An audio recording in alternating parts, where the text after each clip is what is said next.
The arts, including music, museums, photography, and more, contributed over $1 trillion to the U.S. economy in 2022, according to the Bureau of Economic Analysis. And New York in particular is known for its performances and museums. But the very nature of the arts is going through fundamental changes in what is presented and in how it is paid for. Changes triggered in part by a pandemic that forced most of us to stay at home. Sir Clive Gillinson has been the executive and artistic director of Carnegie Hall for nearly 2 decades, and he remembers well the dramatic moment when his legendary concert hall was once again open for business. One of the most moving things is when we opened again after COVID, the emotion in the hall was astounding, because Robert Smith, our chairman, and I thought we should speak to the audience on the opening night. And I literally said the first 2 words, which were "welcome back." The place exploded. Welcome back to Carnegie. And that emotion has carried through. So, firstly, I think the whole thing of live music and the impact of live music, that is in the greatest possible shape.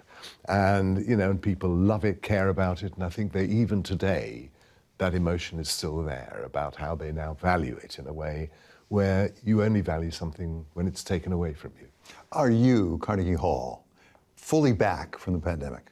Yes, the first year we had a reduced number of concerts. Last season and this season, it's the full number of concerts. We're back to the normal number of presentations. And audiences are averaging 93%. So we're, I mean, you know, fantastic response to what we're doing. And there's a real feeling of engagement with the music in a very powerful way.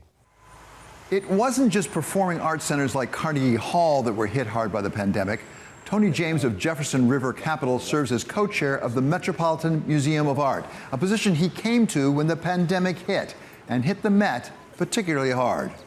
The Met, for example, lost $100 million of revenues over the 2 years. So that's hard to recover from. A lot of the art scenes in New York depend on tourism. Our attendance from locals are all the way back. Our attendance from tourists are only in the 70s. And particularly Asian tourists, that's where we're really short. And so it's a bit of a struggle. We've had to find new revenue sources. We've had to be careful about costs. But I think, you know, as we've discussed in the past, David, I think arts are what make New York the gateway city, the wonderful city that it is. The success of a great arts center like Carnegie Hall or the Metropolitan Museum requires a balance between high culture that appeals to changing audiences and running a very large business with all the challenges of managing costs and attracting revenues that any CEO of a big, complex company would understand. One of the things that strikes me is your title. You're executive and artistic director. It reminds me a little bit about the division between a publisher and an editor in a newspaper. You have both. You're responsible for the business, as it were, of Carnegie Hall, as well as the artistry. Give us the sense of the balance. How do you get the right balance between the business side and the art side? I mean, it's a really interesting question because most organizations separate the two.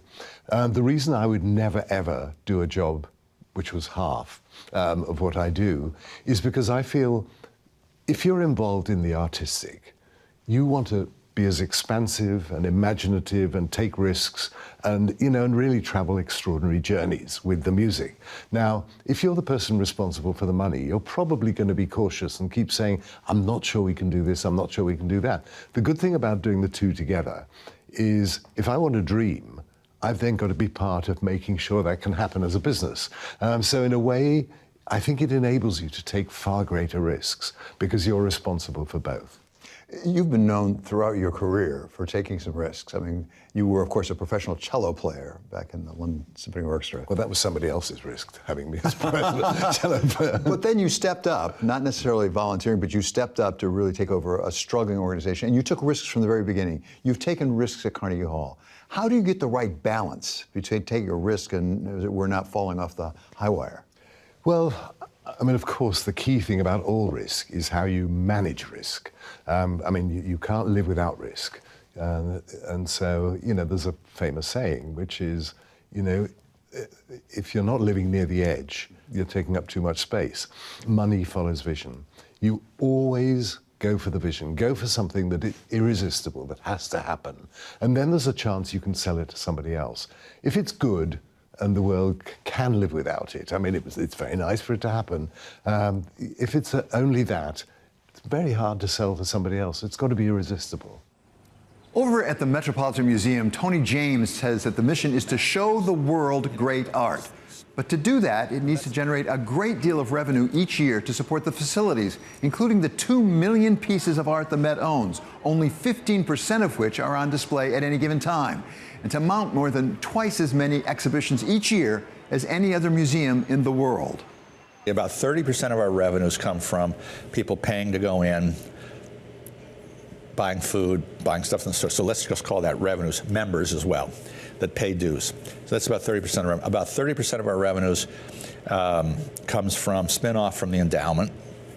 We spend about 4.5% of the endowment each year, but that's very restricted because people give, I'm giving this money, but the interest on it can only be used to buy Renaissance art or something. There's fun digs in Egypt. There's all kinds of strange things.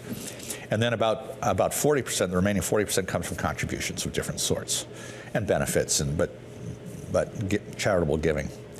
The problem the Met has is, one of the great things about the Met, depending on how you want to look at it, we sit on city land. It was given 150 years ago, but we sit on city land. And the deal was that city residents can pay what you wish as you come in. So the average city resident pays less than $10 to come in for one of the biggest museums in the world. They can spend days there or weeks there, and whereas a tourist pays $28. And so when you lose your tourism, you lose a lot of the revenue-paying people, honestly. And so that's been a challenge.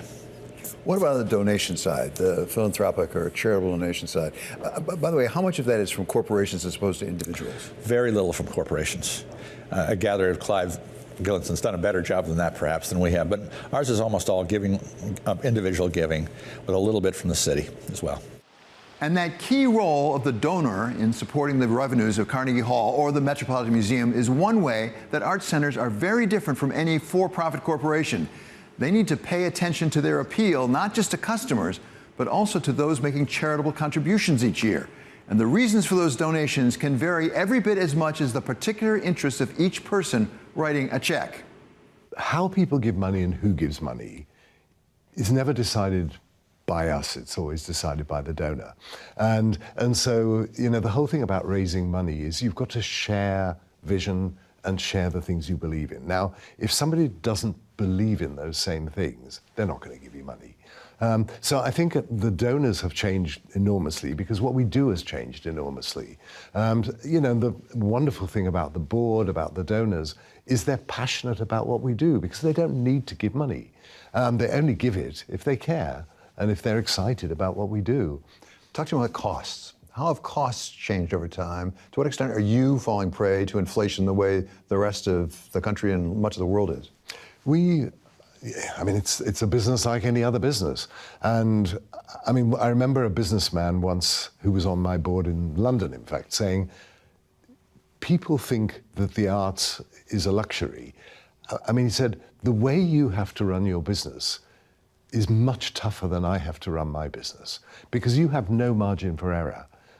Big businesses, which are purely commercial businesses, have much more margin for error. And if they make a bit of a loss here or, a huge amount there, they can balance it all out. Essentially in the arts, you have no room to move. You've got to always be on top of it financially. So it's hugely demanding in terms of the business and has to be, because if you can't make it work as a business, then you're going to fail artistically.